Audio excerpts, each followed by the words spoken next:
Om Jnanatimirandhasya Jnananjana Chakshurunmilitam Yena Tasmai Shri Gurave Namaha.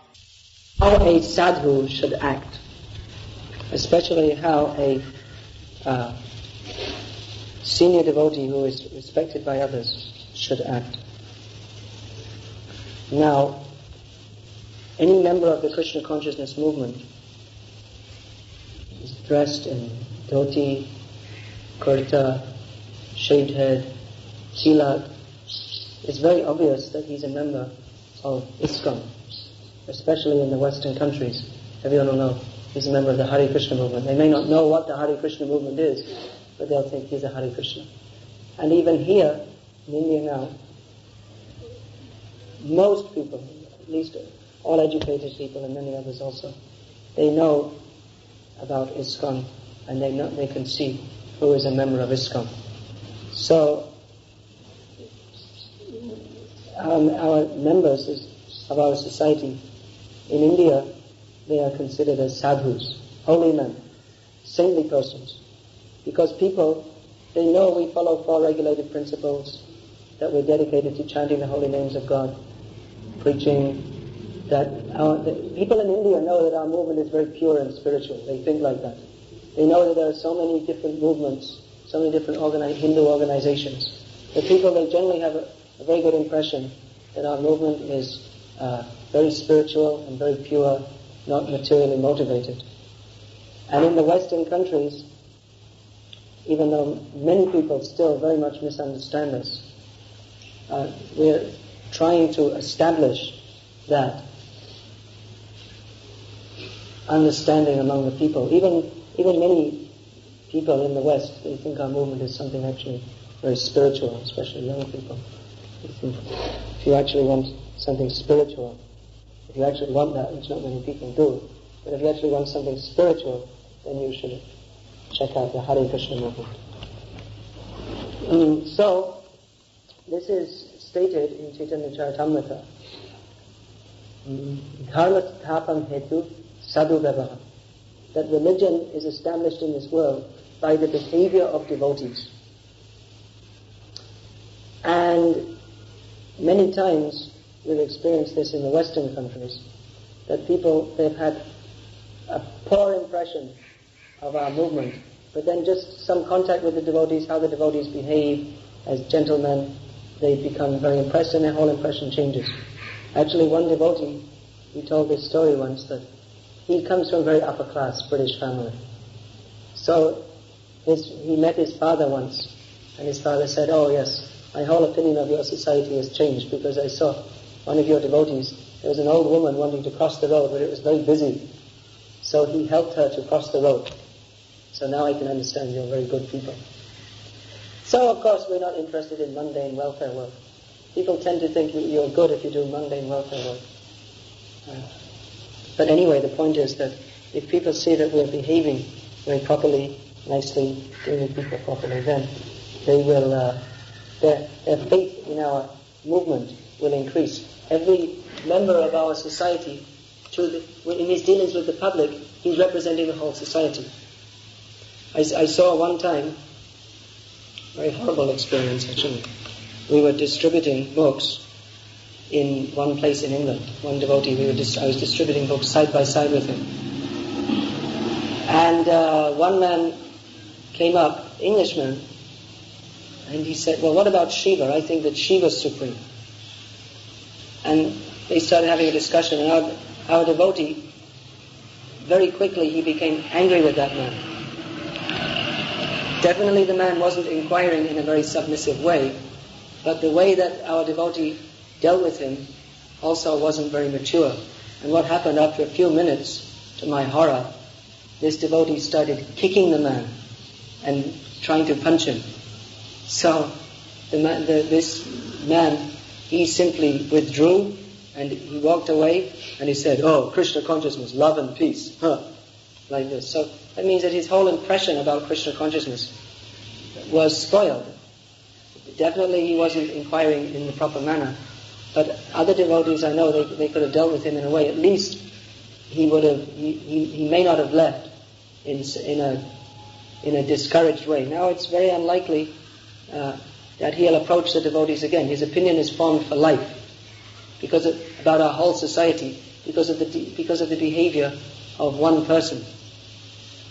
So we should always remember that we are representing Srila Prabhupada and ISKCON, and we have a very great responsibility because Krishna consciousness begins with faith. Now most people don't have enough faith to take up Krishna consciousness.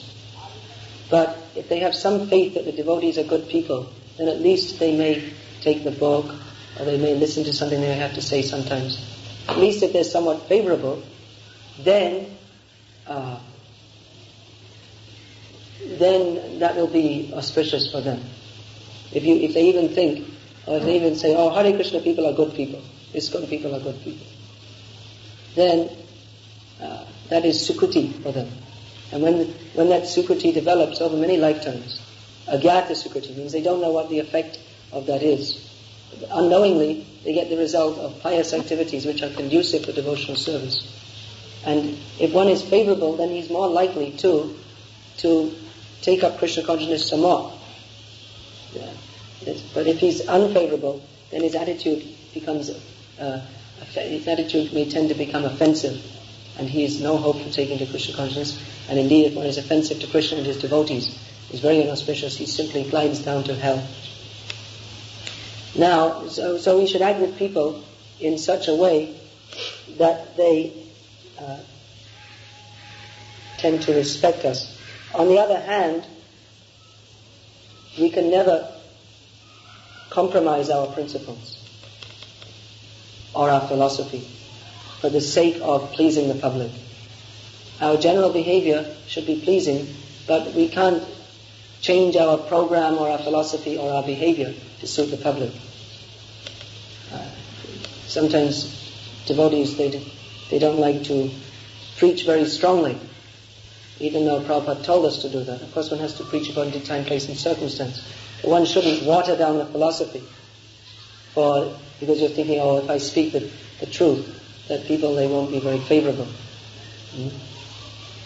Our mission is to get Krishna consciousness across. I saw one time in our London temple that one devotee was on the book table and someone asked, what is the price of this book? He said, well, I'm afraid it's quite expensive. It's so £3. So I said to him, after that person went, I said to him, why did you say like that? That's discouraging him from, he's interested in the book, so you should preach to him what a wonderful book it is and then say, it's only £3. We want people to buy the books. You say, no, I was told by our authorities that you should say like that because you don't want to appear as if you're business-minded. So this is an example of a misuse of trying to make people favorable. The best thing to make them favorable is to get them to take a book. It's the best preaching. In the name of preaching, if we lessen our book distribution, what is the preaching? Of course, the book distribution should be done in such a way that people don't become disturbed. Although actually, book distribution is such a big attack on Maya that definitely demons are going to become disturbed. There's no way in which you can do such a positive preaching activity as book distribution without some people getting disturbed. If you say, now I'm going to preach in such a way that no one will be disturbed, you can't preach Krishna consciousness purely as it is without someone getting disturbed. Because that is the nature of Krishna consciousness. That those who are demoniac, they become disturbed by hearing pure Krishna conscious philosophy. Here in India also, people, they like to hear everything is ultimately nirakar. And many people, they get upset if you say that, no, this is wrong. They actually become upset and disturbed because they have this demoniac attachment to the idea that God has no form. That ultimately the form is coming from the impersonal. So there's no way, if you want to preach Krishna consciousness, there's no way that you can do it without people becoming disturbed. But we should try to act in such a way that people don't unnecessarily become disturbed. Although sometimes preachers, they will deliberately disturb people just to wake them up also. They'll speak in such a way that, because usually if you speak, just like if you speak, yes, everyone should chant the holy names and Krishna is very beautiful, everyone in India will agree. But they'll just be sleepily listening. Say, oh, this is another sadhu, very sentimental. But if you want to get through that sentimentality, Sometimes you have to preach very strongly, in such a way that people start thinking, and that they get a jolt.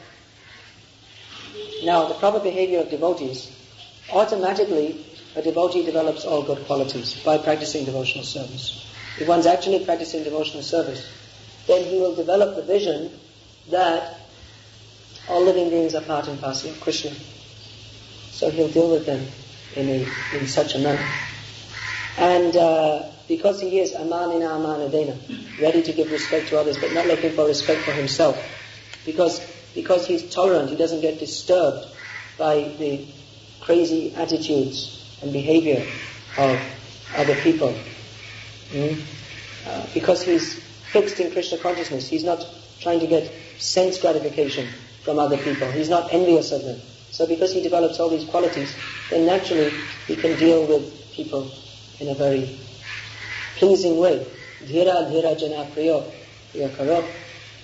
One of the qualities of the 6 Goswamis, they were dear both to the saintly persons and the non-saintly persons.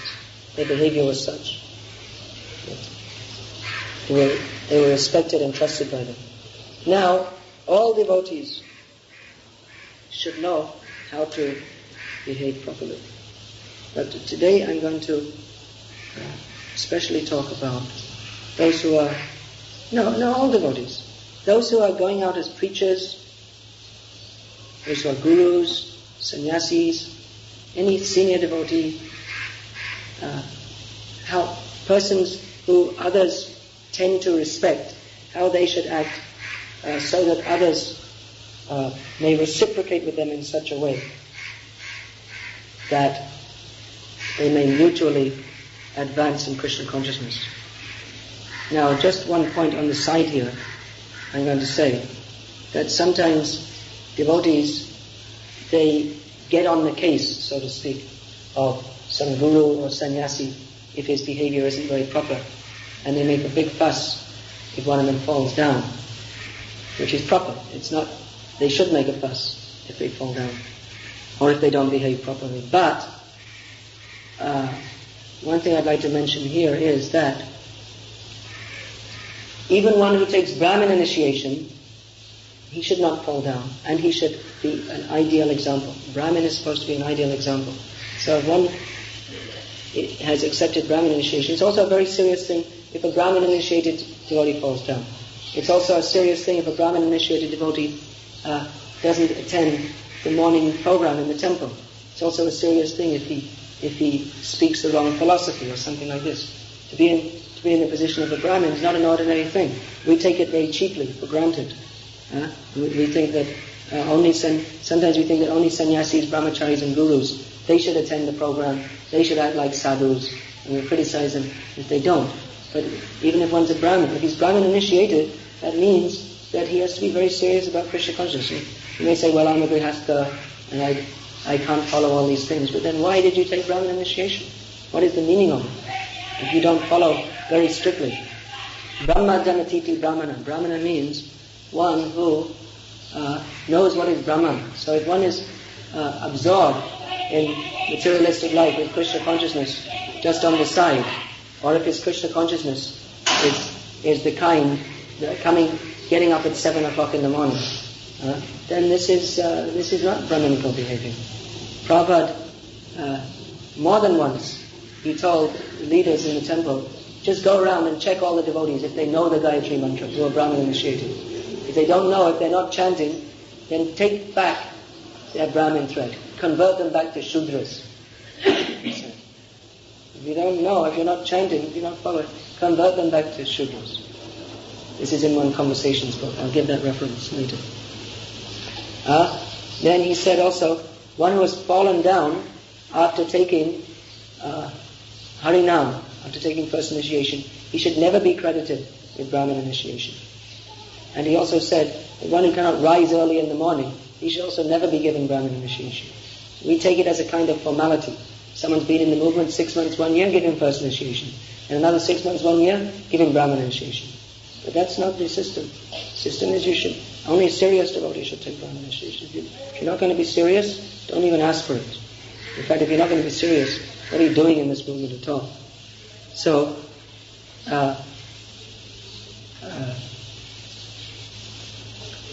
this senior devotees, they should think about these things very seriously.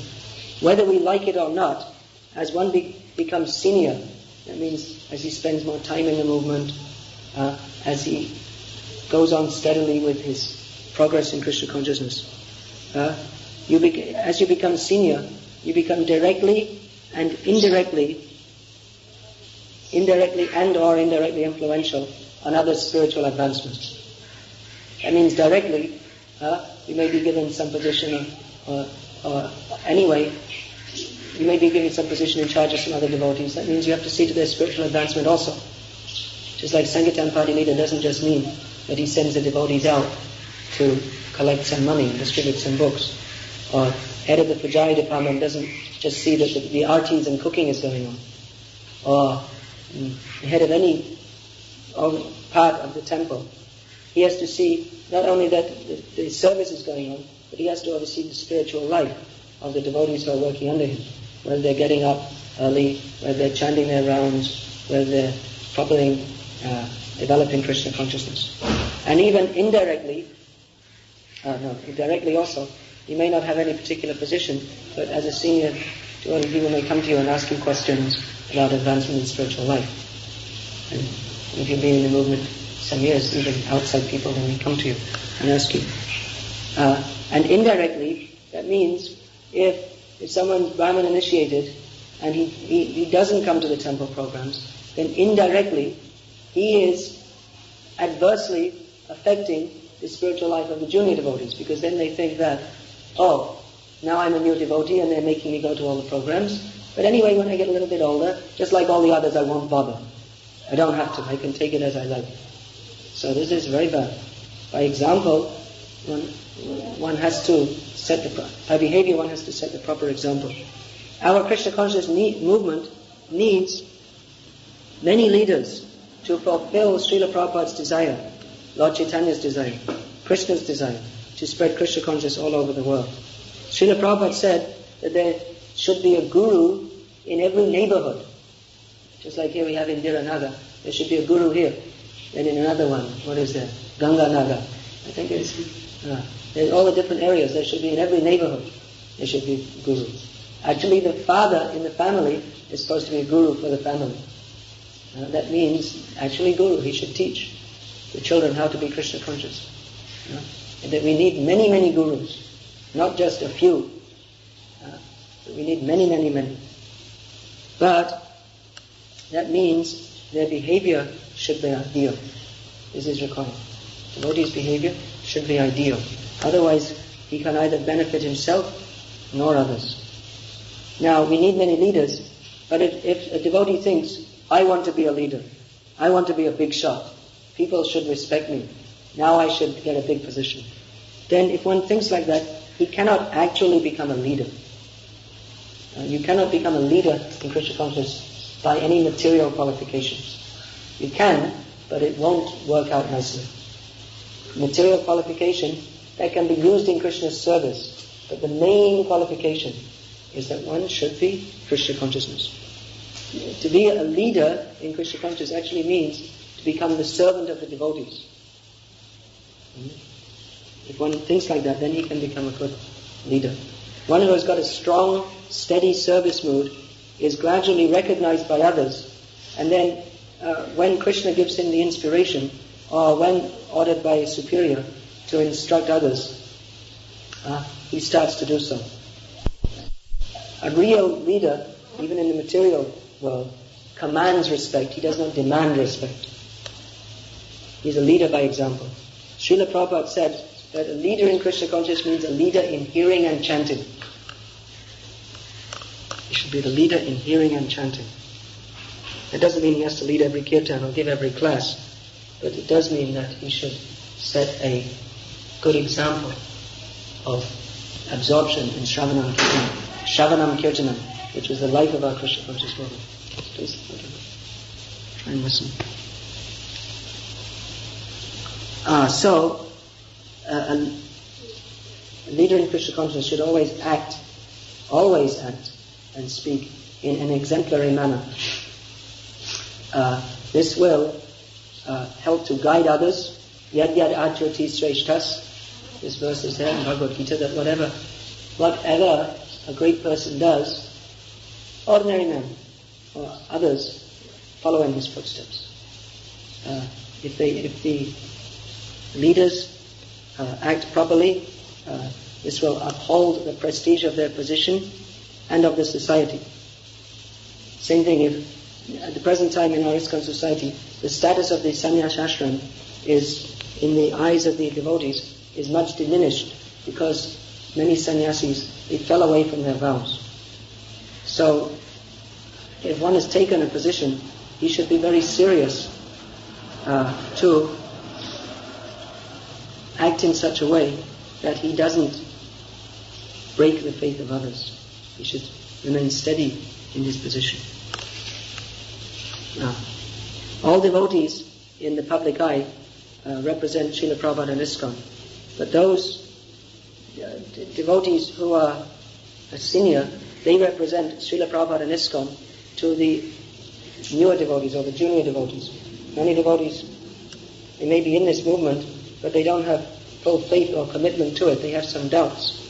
So those who are leaders, they should act in such a way that the faith of the devotees in the Krishna consciousness process, in Srila Prabhupada and in ISKCON, is always thickened, not watered down. As a representative of Guru and Krishna, one should always act to increase the faith of others. It's a very serious responsibility. So one should act very carefully by practicing sadhana very strictly, keeping carefully aloof from sense enjoyment, and praying always to Guru and Krishna.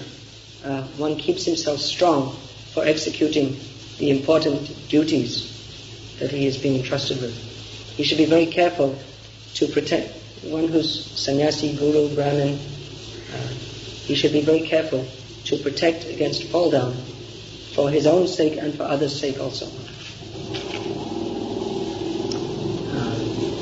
Now sometimes people, devotees, they think, all right, let me take sannyas. Let me be a guru. Let me check it out, see what it's like, and see if I can do it. This is an abominable attitude.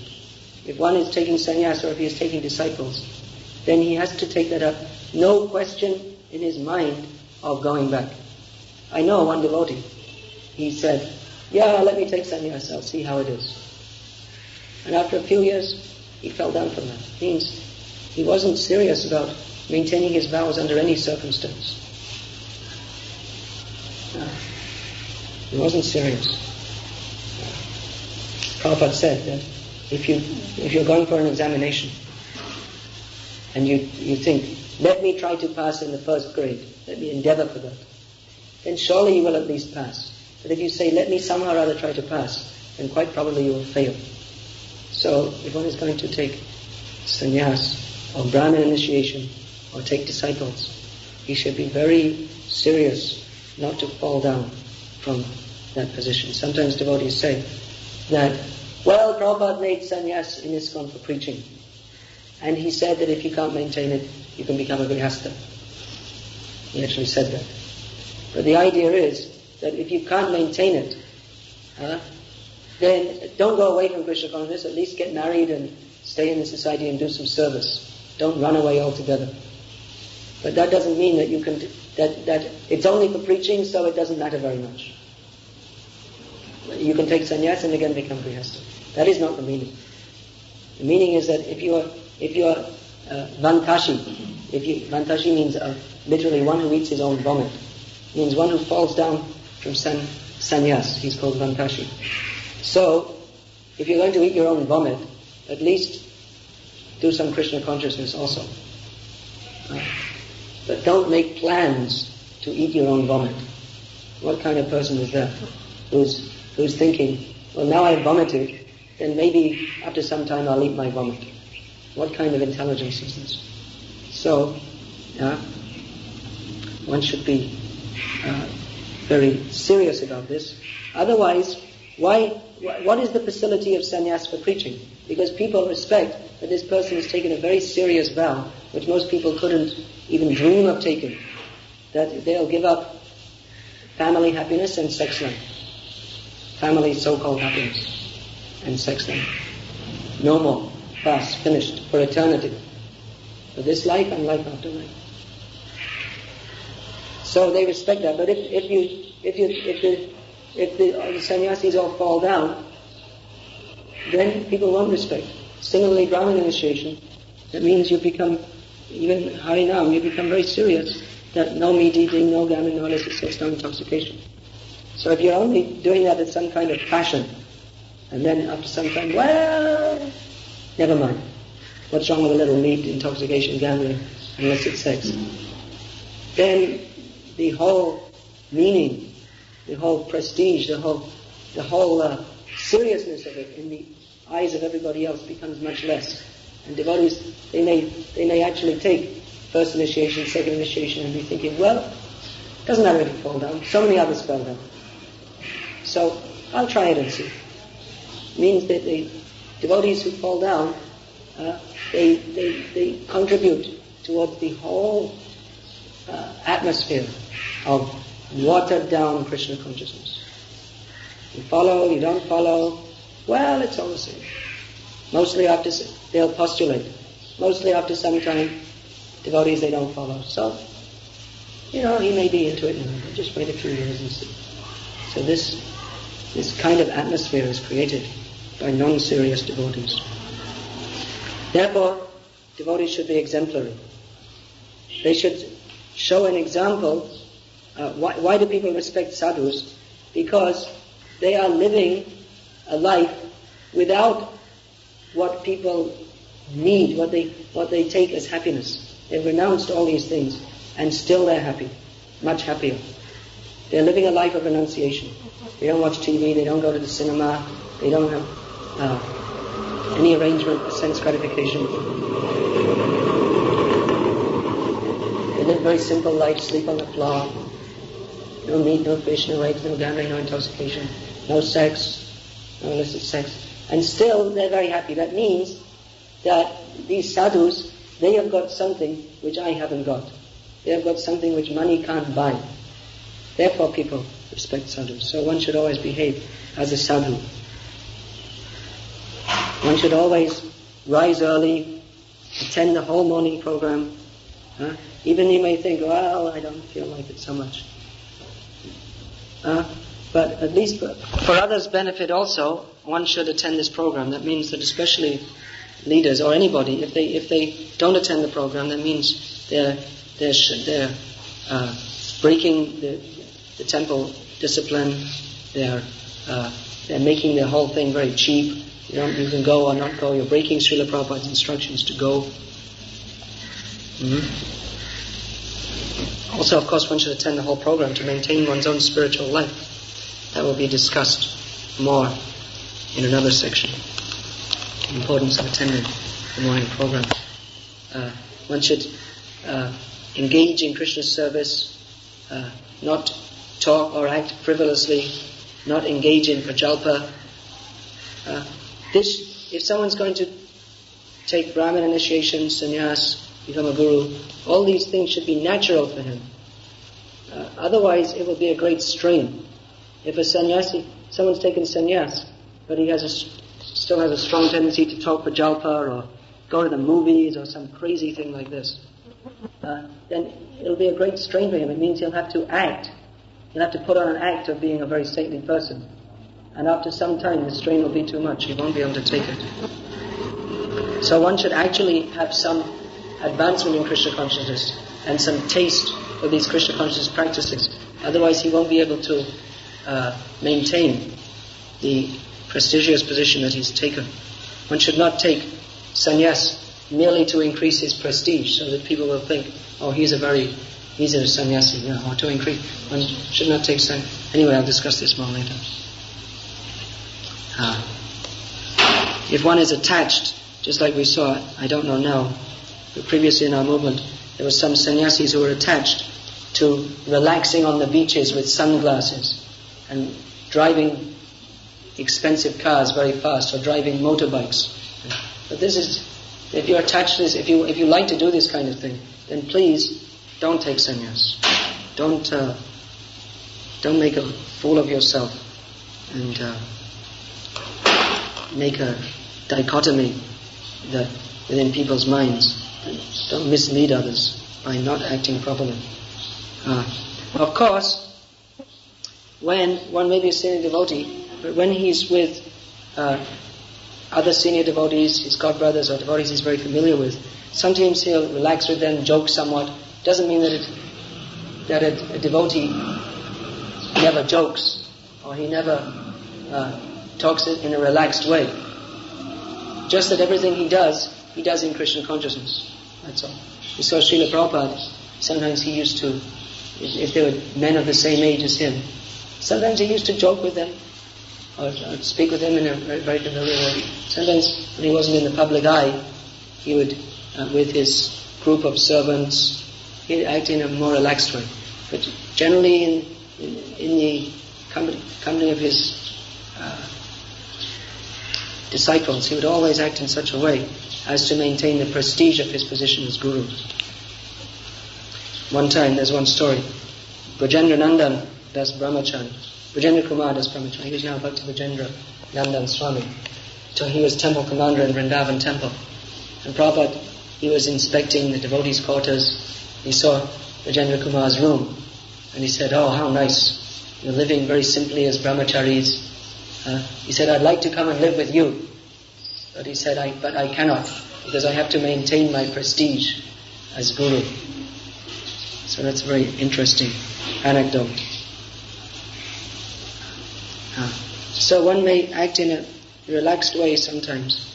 Of course, Prabhupada was always relaxed, but at the same time very dignified. So one should always act in a way to maintain the dignity of his position. A devotee, this is very important, he should be very neutral in his dealings. He should not favor one party over another. If he is seen to be partial to one party, that is not correct. Of course, he's always partial towards the devotees. But he should be, between groups of devotees, he should be very impartial. Or even if there's some dispute between a devotee and a non-devotee, some member of the public, he should try to see, no, maybe the devotee is wrong, or maybe this man has got some point. Just like, say for instance, one devotee is involved in his car scrapes against another person's car. So one should be neutral enough to see, well, maybe the devotee was at fault and not the non-devotee, or maybe like that. He should be neutral in his dealings and very straightforward. One should act, it's very important not to act in a non-duplicitous way. Like Saraswati Thakur says that the first qualification of a Vaishnava is Saralata, means simplicity and straightforwardness. Now that simplicity and straightforwardness stems from his very simple, uncomplicated attitude that Krishna is the Supreme Personality of Godhead and I'm his servant. And I have nothing else to do but serve him. So one should be very simple and straightforward in his dealings. One should not act in a way that people they will feel he's cheated them or something like this. It's like you say, yes, I agree to your proposal, but then you act in a completely different way. Of course, sometimes devotee may say something and do something else. We see even Prabhupada, he told, just like this, an example, Prabhupada said, I'm coming to London on this day, and the last moment, all the devotees got everything ready, the last moment he changed his mind, and he went to Paris instead. But then again, after 2-3 days, he came to London. So that way, but if you give your word of honor to someone, or you discuss something and come to some agreement, you should act on that. Otherwise, people will lose their faith in you. Devotee should be very straightforward in his dealings. One should be very cautious in speaking in public about problems in ISKCON, or even to junior members of ISKCON who don't have so much understanding of all these things. One should exert caution. On the one hand, we don't want to artificially present a picture that everything is completely wonderful, because there are problems in our society, and there always will be. That we can explain to people that definitely in any organization there will always be some kind of problems. Definitely there'll be differences of opinion. Not everyone who comes is of the. We accept anybody who agrees to follow these principles, but not everybody who comes is going to be a saintly person overnight. We've been contaminated by material contamination for millions of lifetimes. So even if devotees don't behave properly, that's is not surprising. It's not surprising also if some people who are not proper in their motives come. It's not surprising, but we should see how the society deals with the problem. Not the problem that may arise, that is one thing, but we should see the saintly character of our devotees, how they deal with the problem, how they uproot wrong behavior, corruption, and all these things. So we should be very cautious in explaining to the public. We shouldn't unnecessarily tell members of the public that we have so many problems. It's not our main point of prachar. Our main point of prachar is telling people about how wonderful Krishna is and how this movement is dedicated to spreading the glories of Krishna. But sometimes people ask us, or it becomes necessary. Now,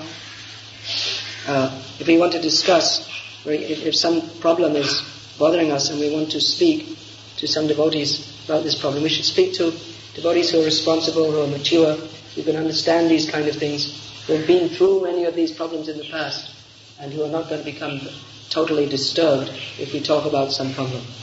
If we talk to junior devotees, we should speak with consideration of their spiritual life. That if we say, well, such and such senior devotees having such and such problem, their whole faith in the society can become damaged. So we should be very cautious. On the other hand, we shouldn't try to make a smoke screen. That there's no problems, everything's wonderful. We should be realistic. Otherwise, if devotees find out, as they will do in course of time, what the actual situation is, if we've just simply bluffed them that everything's wonderful, when it's not, then they may become cynical, sarcastic, skeptical. So,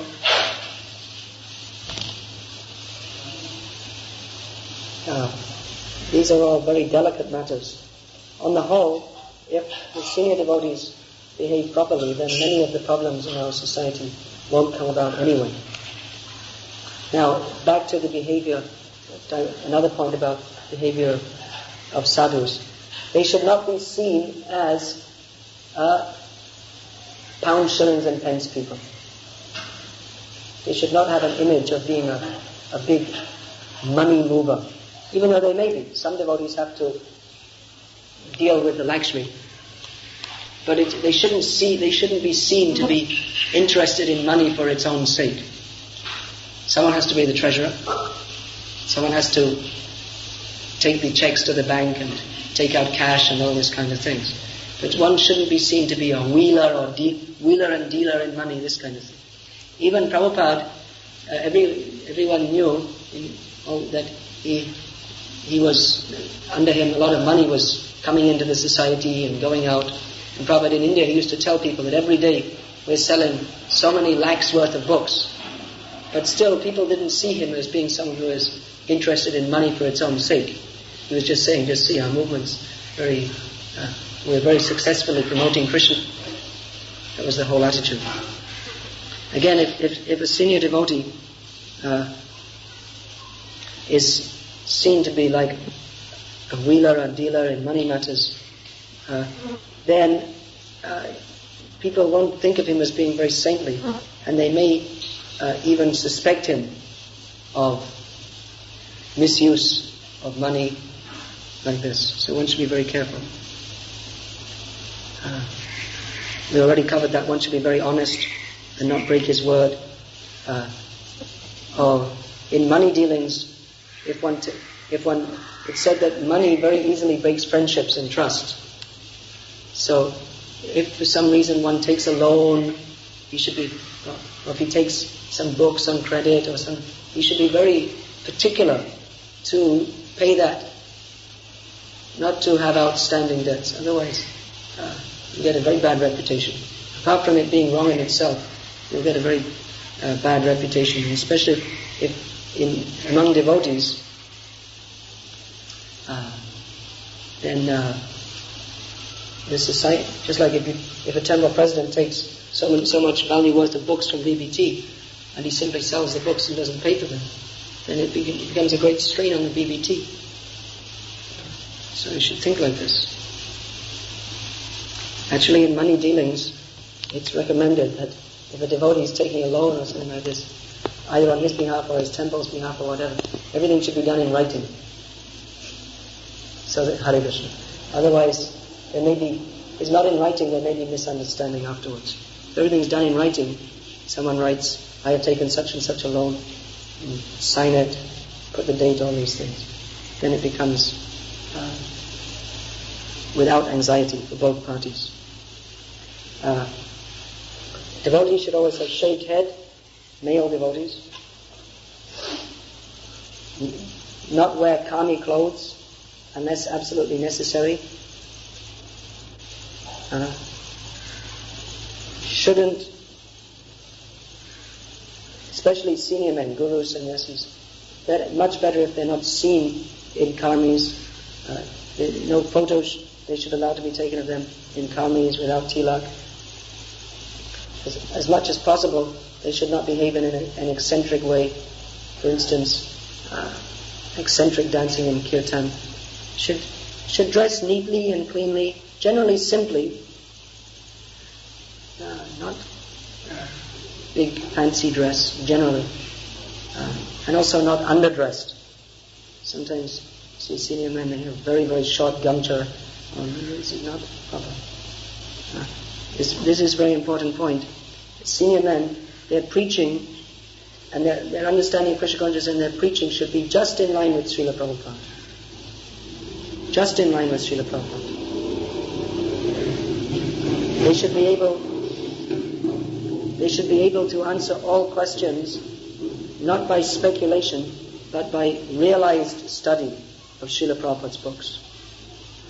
They shouldn't be seen to spend hours and hours reading the newspapers or magazines or kami books or any material activities like this. They may look and see, that's finished.